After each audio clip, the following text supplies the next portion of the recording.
സാങ്കേതിക സർവകലാശാലയിൽ vice chancellor syndicate പോര് രൂക്ഷം. വിസിക്ക് നിയന്ത്രണം ഏർപ്പെടുത്തി 4 അംഗ ഉപസമിതിയെ സിൻഡിക്കേറ്റ് നിശ്ചയിച്ചു. ഗവർണറും വൈസ് ചാൻസലറും തമ്മിലുള്ള എല്ലാ കത്തിടപാടുകളും സിൻഡിക്കേറ്റിന്റെ ശ്രദ്ധയിൽ കൊണ്ടുവരണമെന്ന വ്യവസ്ഥ നിർബന്ധമായി പാലിക്കണമെന്നും യോഗം തീരുമാനിച്ചു. സാങ്കേതിക സർവകലാശാലയിൽ ചേർന്ന സിൻഡിക്കേറ്റ് യോഗത്തിലാണ് വിസിയെ നിയന്ത്രിക്കാൻ 4 അംഗ സമിതിയെ നിയോഗിച്ചത്. CPM നേതാവ് PK ബിജുവിന്റെ നേതൃത്വത്തിലുള്ള 4 അംഗ ഉപസമിതിയെയാണ് നിയമിച്ചത്. ദൈനംദിന കാര്യങ്ങൾക്ക് വിസിയുടെ സഹായത്തിനാണ് ഉപസമിതി എന്നാണ് സിൻഡിക്കേറ്റ് വിശദീകരണം. KTU ചട്ടമനുസരിച്ച് വൈസ് ചാൻസലറുടെ അധികാരങ്ങൾ പരിമിതമാണെന്നും എടുക്കുന്ന എല്ലാ തീരുമാനങ്ങളും സിൻഡിക്കേറ്റ് അറിഞ്ഞുകൊണ്ടായിരിക്കണമെന്നും സിൻഡിക്കേറ്റ് ഓർമ്മിപ്പിച്ചു. ഗവർണറും വൈസ് ചാൻസലറും തമ്മിലുള്ള എല്ലാ കത്തിടപാടുകളും സിൻഡിക്കേറ്റിന്റെ ശ്രദ്ധയിൽ കൊണ്ടുവരണമെന്ന വ്യവസ്ഥ നിർബന്ധമാക്കിയത് ഇടഞ്ഞു നിൽക്കുന്ന ഗവർണറെ വീണ്ടും ചൊടിപ്പിച്ചേക്കും. അജണ്ടയിൽ ഇല്ലായിരുന്നുവെങ്കിലും നിയമനത്തിനായി പുറത്തിറക്കിയ വിജ്ഞാപനവും യോഗത്തിൽ ചർച്ചയായി. നിയമനങ്ങൾ ചട്ടവിരുദ്ധമാണെങ്കിൽ ഇന്നു തന്നെ എല്ലാ താൽക്കാലിക ജീവനക്കാരെയും പിരിച്ചുവിടണമെന്ന് സിൻഡിക്കേറ്റ് നിലപാടെടുത്തതോടെ വിസി വെട്ടിലായി. മുഴുവൻ താൽക്കാലിക ജീവനക്കാരെയും പിരിച്ചുവിട്ടാൽ സർവകലാശാല ഭരണം അവതാളത്തിലാകും. യോഗത്തിൽ പൂർണ്ണമായും ഒറ്റപ്പെട്ട വിസിക്ക് ഗവർണർ മാത്രമാണ് ഇനി ഏക പിന്തുണ. വിഷയത്തിൽ ചാൻസലർ എന്ത് നിലപാട് സ്വീകരിക്കുമെന്നാണ് ഇനി അറിയേണ്ടത്.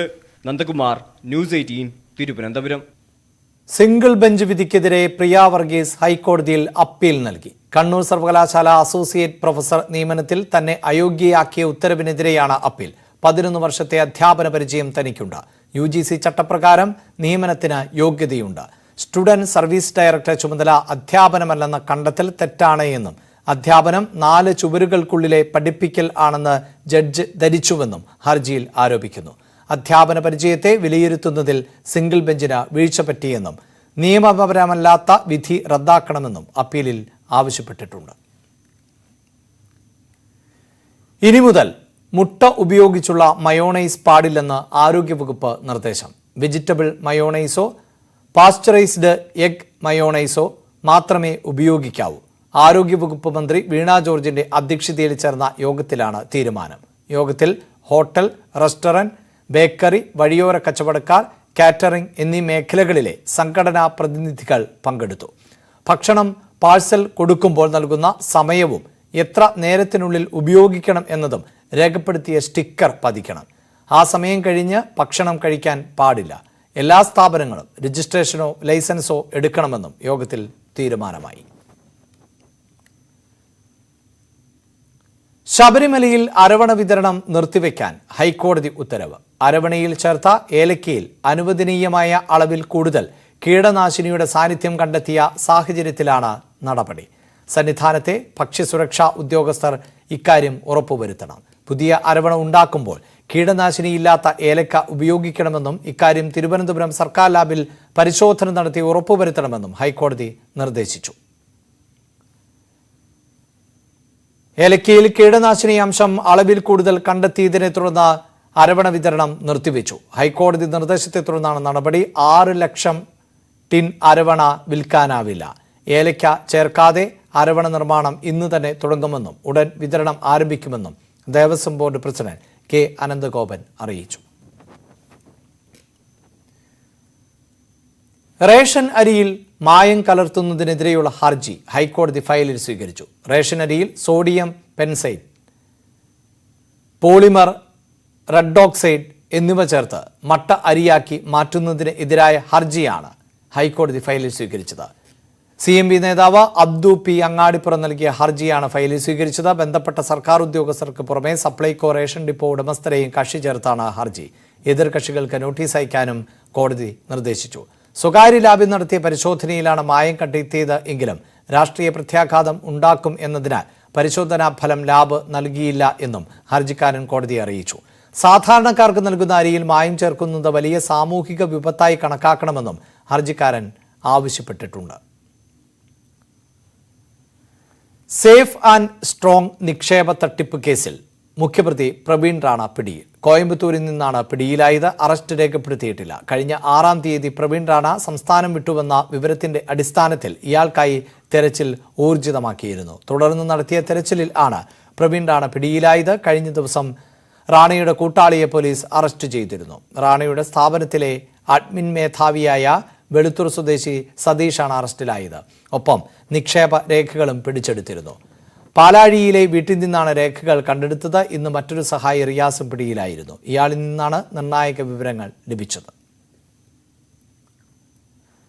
CPIM കൗൺസിലർ ഷാനവാസിന്റെ വാഹനത്തിലെ ലഹരിക്കടത്തിൽ ആലപ്പുഴയിൽ പാർട്ടിയിലും ചേരിതിരിവ്. പാർട്ടിക്ക് അവമതിപ്പുണ്ടാക്കിയ കേസിൽ ഷാനവാസിനെ പുറത്താക്കണമെന്ന നിലപാട് ജില്ലാ സെക്രട്ടറി ആർ നാസർ സ്വീകരിച്ചിരുന്നു. എന്നാൽ പാർട്ടിയുടെ മുഖം രക്ഷിക്കാനുള്ള നടപടി മാത്രം മതിയെന്ന് സജി ചെറിയാൻ അനുകൂല വിഭാഗം സെക്രട്ടേറിയറ്റ് നിലപാടെടുത്തു.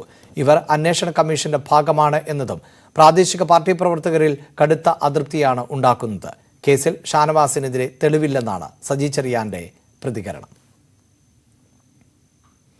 ലഹരിക്കടത്ത് കേസിൽ CPIM കൗൺസിലർ ഷാനവാസിനെതിരെ യൂത്ത് കോൺഗ്രസിന്റെ പരാതി. കേരളത്തിൽ ലഹരി വിതരണം ചെയ്യുന്ന മാഫിയ സംഘം ആലപ്പുഴ കേന്ദ്രീകരിച്ചെന്ന പരാതിയിൽ പറയുന്നു. വാഹന കരാർ നിർമ്മിക്കാൻ പത്രം നൽകിയ വെണ്ടറെ കേസിൽ പ്രതി ചേർക്കണമെന്നും ജില്ലാ കമ്മിറ്റി ജില്ലാ പോലീസ് മേധാവിക്ക് നൽകിയ പരാതിയിൽ ആവശ്യപ്പെട്ടിട്ടുണ്ട്. പ്രാദേശിക തർക്കങ്ങൾ രൂക്ഷമായ കുട്ടനാടിൽ CPIMൽ കൂട്ടരാജി. ലോക്കൽ കമ്മിറ്റികളും കുട്ടനാട് ഏരിയ കമ്മിറ്റിയും തമ്മിലുള്ള ഭിന്നതയെ തുടർന്ന് പുളിങ്കുന്ന് ലോക്കൽ കമ്മിറ്റിയിലെ 13 അംഗങ്ങൾ ഒന്നിച്ച് രാജി നേതൃത്വത്തിന് കൈമാറി. തലവടി, മുട്ടാർ തുടങ്ങിയ ഇടങ്ങളിലും പ്രവർത്തകർ നേരത്തെ രാജിവെച്ചിരുന്നു. തർക്കത്തെ തുടർന്ന് രാമങ്കരി പഞ്ചായത്ത് ഭരണസമിതിയും രാമങ്കരി ലോക്കൽ കമ്മിറ്റിയും 2 തട്ടിലാണിപ്പോൾ. പ്രതിസന്ധി രൂക്ഷമായ ഘട്ടത്തിൽ നാളെ സജി ചെറിയാന്റെ നേതൃത്വത്തിൽ കുട്ടനാട്ടിൽ യോഗം ചേരും. MP-മാരുടെ പരസ്യപ്രസ്താവന തടയാൻ KPCC. ലോക്സഭയിലേക്ക് മത്സരിക്കില്ലെന്ന് MP-മാർ പ്രഖ്യാപിക്കുന്നത് തടയും. MP-മാർ സ്വയം പിന്മാറ്റം നടത്തുന്നതിനെ നിരുത്സാഹപ്പെടുത്തും. പരസ്യപ്രസ്താവന നടത്തുന്നവർക്ക് താക്കീത് നൽകും. ഫണ്ട് സമാഹരണത്തിനും ചലഞ്ച് ഏർപ്പെടുത്തും. 138 രൂപ വീതം സമാഹരിക്കാൻ KPCC തീരുമാനിച്ചിട്ടുണ്ട്. മുഖ്യമന്ത്രിയാകാൻ തയ്യാറെന്ന ശശി തരൂരിന്റെ പ്രതികരണത്തിനെതിരെ കോൺഗ്രസ് ഹൈക്കമാൻഡ്. ലോക്സഭാ തെരഞ്ഞെടുപ്പിൽ മത്സരിക്കാനില്ലെന്ന കോൺഗ്രസ് MP-മാരുടെ പ്രതികരണത്തിൽ കേന്ദ്ര നേതൃത്വത്തിന് അതൃപ്തിയുണ്ട്. അത്തരം കാര്യങ്ങൾ തീരുമാനിക്കേണ്ടത് പാർട്ടി നേതൃത്വമാണ് എന്ന് AICC general secretary Tariq Anwar മുന്നറിയിപ്പ് നൽകി. 2026 മുഖ്യമന്ത്രി സ്ഥാനം ഇപ്പോൾ ആലോചിക്കേണ്ട വിഷയമല്ലെന്ന് ശശി തരൂർ. എല്ലാം തീരുമാനിക്കേണ്ടത് ജനങ്ങൾ ആണ്. കെട്ടിടം കെട്ടിപ്പൊക്കിയതിനു ശേഷം മുകൾ നിലയിലെ ഫർണിച്ചറിനെ പറ്റി ചിന്തിച്ചാൽ മതിയാകും. മാധ്യമങ്ങളുടെ ചോദ്യങ്ങളോടാണ് പ്രതികരിക്കുന്നത് എന്ന് താരിഖ് അൻവറിന് മറുപടിയായി തരൂർ പറഞ്ഞു. കോൺഗ്രസ് നേതാക്കൾക്ക് അസ്വസ്ഥതയുണ്ടോ എന്ന് അവരോടാണ് ചോദിക്കേണ്ടത്. പരിപാടികളിൽ പങ്കെടുക്കുന്നത് സംഘാടകർ ക്ഷണിച്ചതുകൊണ്ടാണ്. താരിഖ് അൻവറിനോടും ഹൈക്കമാൻഡിനോടും തർക്കം ഇല്ല എന്നും അദ്ദേഹം പറഞ്ഞു. മഞ്ചേശ്വരം കോഴക്കേസിൽ K. സുരേന്ദ്രൻ 1-ാം പ്രതിയായി കുറ്റപത്രം സമർപ്പിച്ചു. കാസർഗോഡ് ജില്ലാ കോടതിയിലാണ് ക്രൈംബ്രാഞ്ച് കുറ്റപത്രം നൽകിയത്. കേസിൽ K. സുരേന്ദ്രൻ ഉൾപ്പെടെ 6 പേരാണ് പ്രതികൾ. സുരേന്ദ്രനെതിരെ ജാമ്യമില്ലാ വകുപ്പും ചുമത്തിയിട്ടുണ്ട്. സുരേന്ദ്രന് എതിരായ മഞ്ചേശ്വരം കേസ് മുഖ്യമന്ത്രി പിണറായി വിജയന്റെ പകപോക്കൻ രാഷ്ട്രീയമാണ് എന്ന് BJP നേതാവ് പ്രകാശ് ജാവ്ദേക്കർ MP. സുരേന്ദ്രൻ സംസ്ഥാന അധ്യക്ഷനായി തുടരുമെന്ന വാർത്തയും സംസ്ഥാനത്തെ BJPയുടെ ശക്തമായ പ്രവർത്തനവുമാണ് പിണറായി വിജയനെ വിരളി പിടിപ്പിക്കുന്നത്. ലാവ്ലിൻ കേസിൽ കുറ്റാരോപിതനായ പിണറായി വിജയൻ സുരേന്ദ്രനെതിരെ കള്ളക്കേസെടുത്ത് രാഷ്ട്രീയ വിരോധം തീർക്കുകയാണ്. കള്ളക്കേസിനെ പാർട്ടി നിയമപരമായും രാഷ്ട്രീയമായും നേരിടുമെന്നും പ്രകാശ് ജാവ്ദേക്കർ പറഞ്ഞു. കോഴിക്കോട് പേരാമ്പ്ര BJP യോഗത്തിലെ കൂട്ടത്തല്ലും അഴിമതി ആരോപണവും പാർട്ടി അന്വേഷിക്കും. പെട്രോൾ പമ്പ് ഉടമയിൽ നിന്ന് കൈക്കൂലി വാങ്ങിയതുമായി ബന്ധപ്പെട്ട വിവാദമാണ് കൂട്ടത്തല്ലിൽ കലാശിച്ചത്. പമ്പിനെതിരായ പ്രതിഷേധത്തിൽ നിന്ന് പിന്മാറാൻ മണ്ഡലം കമ്മിറ്റി ഭാരവാഹികൾ 1,10,000 രൂപ വാങ്ങിയെന്ന പമ്പ് ഉടമയുടെ ശബ്ദ സന്ദേശം പുറത്തുവന്നു. വധശ്രമക്കേസിൽ 10 വർഷം തടവിന് ശിക്ഷിക്കപ്പെട്ട ലക്ഷദ്വീപ് MP മുഹമ്മദ് ഫൈസലിനെ കണ്ണൂർ സെൻട്രൽ ജയിലിൽ എത്തിച്ചു. ലക്ഷദ്വീപിൽ നിന്ന് പ്രത്യേക ഹെലികോപ്റ്ററിൽ ആണ് പ്രതികളെ കണ്ണൂരിൽ എത്തിച്ചത്. കവരത്തി സെഷൻസ് കോടതി വിധിക്കെതിരെ ഹൈക്കോടതിയെ സമീപിക്കാനാണ് MP-യുടെ നീക്കം. മുൻ കേന്ദ്രമന്ത്രി PM സയ്യിദിന്റെ മരുമകനും കോൺഗ്രസ് പ്രവർത്തകനുമായ മുഹമ്മദ് സാലിഹിനെ ആക്രമിച്ച് വധിക്കാൻ ശ്രമിച്ചു എന്ന കേസിലാണ് കവരത്തി ജില്ലാ സെഷൻസ് കോടതി ശിക്ഷ വിധിച്ചത്. ലക്ഷദ്വീപ് MP-യും NCP നേതാവുമായ മുഹമ്മദ് ഫൈസൽ ഉൾപ്പെടെ 4 പ്രതികൾക്ക് 10 വർഷം തടവാണ് ശിക്ഷ. നടപടി രാഷ്ട്രീയ പ്രേരിതമെന്ന് മുഹമ്മദ് ഫൈസൽ പ്രതികരിച്ചു. ബഫർ സോൺ വിധിയുമായി ബന്ധപ്പെട്ട കരട് വിജ്ഞാപനത്തിൽ ഇളവ് പരിഗണിക്കാമെന്ന് സുപ്രീം കോടതി. വിധിയിൽ വ്യക്തത തേടിയുള്ള ഹർജികൾ തിങ്കളാഴ്ച പരിഗണിക്കാനായി മാറ്റി. കേന്ദ്ര സർക്കാരിന്റെയും കേരള സർക്കാരിന്റെയും കർഷക സംഘടനകളുടെയും ഹർജികൾ ഒരുമിച്ച് പരിഗണിക്കും. കേരളത്തിലെ 22 സംരക്ഷിത മേഖലകൾക്ക് ഇളവ് നൽകണം എന്ന് ആവശ്യപ്പെട്ടിട്ടുണ്ട്. ജസ്റ്റിസ് BR ഗവായ് അധ്യക്ഷനായ ബെഞ്ചാണ് കേസ് പരിഗണിക്കുന്നത്. ഇളവുകൾ നൽകുന്നത് പരിഗണിക്കാമെന്ന് സുപ്രീംകോടതി പറഞ്ഞത് ആശ്വാസകരമെന്ന് വനമന്ത്രി AK ശശീന്ദ്രൻ. സുപ്രീംകോടതിയുടെ നിലപാടിൽ പ്രതീക്ഷയുണ്ട്. ഇന്നലെ വരെ 76,000 പരാതികൾ ലഭിച്ചുവെന്നും മന്ത്രി പറഞ്ഞു. കേരളത്തിലേക്ക് കടത്താൻ ശ്രമിച്ച രാസവസ്തു കലർത്തിയ പാൽ ആര്യങ്കാവ് ചെക്ക് പോസ്റ്റിൽ പിടികൂടി. പന്തളത്തെ അഗ്രി സോഫ്റ്റ് ഡയറി ഫാമിലേക്ക് കൊണ്ടുവന്ന പാലാണ് ക്ഷീരവികസന വകുപ്പ് പിടിച്ചെടുത്തത്. പാലിൽ മായം ചേർക്കുന്നത് തടയാൻ പരിശോധന ശക്തമാക്കുമെന്ന് ക്ഷീരവികസന വകുപ്പ് മന്ത്രി J. ചിഞ്ചുറാണി ന്യൂസ് 18നോട് പറഞ്ഞു. ഭക്ഷ്യസുരക്ഷാ ഉദ്യോഗസ്ഥരെ വിമർശിച്ച മന്ത്രി J. ചിഞ്ചുറാണി പുലർച്ചെ 5:30 ക്ഷീരവികസന വകുപ്പ് പാൽ പിടികൂടിയെങ്കിലും ഭക്ഷ്യസുരക്ഷാ വകുപ്പ് ഉദ്യോഗസ്ഥർ എത്താൻ വൈകി. രാവിലെ 9:30 അവർ എത്തിയത്. 6 മണിക്കൂറിനുള്ളിൽ പരിശോധന നടത്തിയാൽ മാത്രമേ പാലിൽ കലർത്തിയിരുന്ന ഹൈഡ്രജൻ പെറോക്സൈഡ് കണ്ടെത്താൻ കഴിയൂ. തിരുവനന്തപുരത്ത് അയച്ചാണ് ആരോഗ്യവകുപ്പ് പാൽ പരിശോധിച്ചത്. അതിനാൽ ഹൈഡ്രജൻ പെറോക്സൈഡ് സാന്നിധ്യം കണ്ടെത്താൻ കഴിയുമോ എന്നതിൽ സംശയമുണ്ട് എന്നും മന്ത്രി പറഞ്ഞു. സംസ്ഥാന ശിശുക്ഷേമ സമിതിയുടെ അത്യാധുനിക സൗകര്യങ്ങളോടെയുള്ള പുതിയ മന്ദിരത്തിന്റെ ഉദ്ഘാടനം മുഖ്യമന്ത്രി പിണറായി വിജയൻ നിർവഹിച്ചു. ശിശുക്ഷേമ സമിതിയുടെ പ്രവർത്തനത്തിന് കൂടുതൽ കരുത്ത് പകരുന്നതാകും ഈ മന്ദിരവും അത്യാധുനിക സംവിധാനങ്ങളുമെന്ന് മുഖ്യമന്ത്രി പറഞ്ഞു. ശിശുക്ഷേമ സമിതിക്കായി മന്ദിരം നിർമ്മിച്ചു നൽകിയ അദീബ് ആൻഡ് ഷഫീന ഫൗണ്ടേഷനെ മുഖ്യമന്ത്രി പ്രശംസിച്ചു.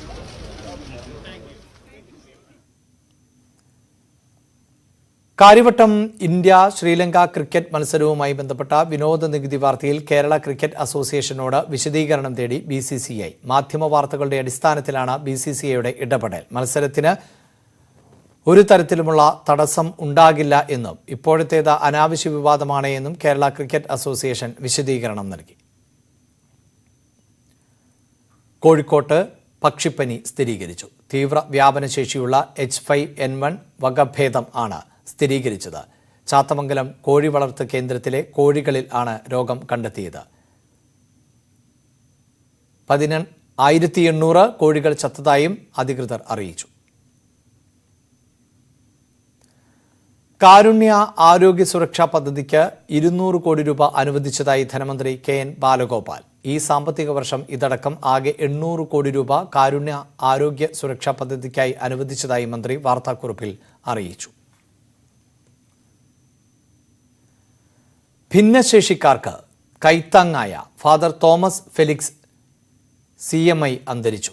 86 വയസ്സായിരുന്നു. തിരുവനന്തപുരം ആസ്ഥാനമായി പ്രവർത്തിച്ചു വരുന്ന CIMR സ്ഥാപക ഡയറക്ടർ ആയിരുന്നു. ഭിന്നശേഷിക്കാരുടെ ശാരീരികവും മാനസികവും സാമൂഹികവുമായ ഉന്നമനത്തിന് ഉപയുക്തമായ ത്രീസിസ് പാഠ്യപദ്ധതിക്ക് രൂപം നൽകിയ ഫാദർ ഫെലിക്സ് ആണ് മരണപ്പെട്ടത്. കോളേജ് അധ്യാപകനും പ്രഭാഷകനും ബാലസാഹിത്യകാരനുമായ ശ്രീപാദം ഈശ്വരൻ നമ്പൂതിരി അന്തരിച്ചു. 78 വയസ്സായിരുന്നു. സംസ്കാര നാളെ ഉച്ചയ്ക്ക് 1 മണിക്ക് തുരുത്തിയിലെ ശ്രീപാദത്തിൽ നടക്കും. ഹൃദ്രോഗത്തെ തുടർന്ന് കൊച്ചിയിലെ ആശുപത്രിയിൽ ചികിത്സയിലായിരുന്നു. കേരള സർവകലാശാലയുടെ BSc ബോർഡ് ഓഫ് സ്റ്റഡീസിലും ഫാക്കൽറ്റി ഓഫ് സയൻസിലും അംഗമായിരുന്നു. അധ്യാപനത്തോട് ഒപ്പം സാഹിത്യ സബരിയിലും സജീവമായിരുന്നു. നിരവധി പുരസ്കാരങ്ങൾ ലഭിച്ചിട്ടുണ്ട്. ആകാശവാണി, ദൂരദർശൻ എന്നിവർക്കു വേണ്ടി നിരവധി ലളിതഗാനങ്ങളും നൃത്തത്തിനു വേണ്ടിയുള്ള പദങ്ങളും രചിച്ചിട്ടുണ്ട്. മീരാഭായിയാണ് ഭാര്യ. മകൻ ഹരിപ്രസാദ്, മരുമകൾ സീത ഹരിപ്രസാദ്. സന്നിധാനം മകരവിളക്കിനായി ഒരുങ്ങുന്നു.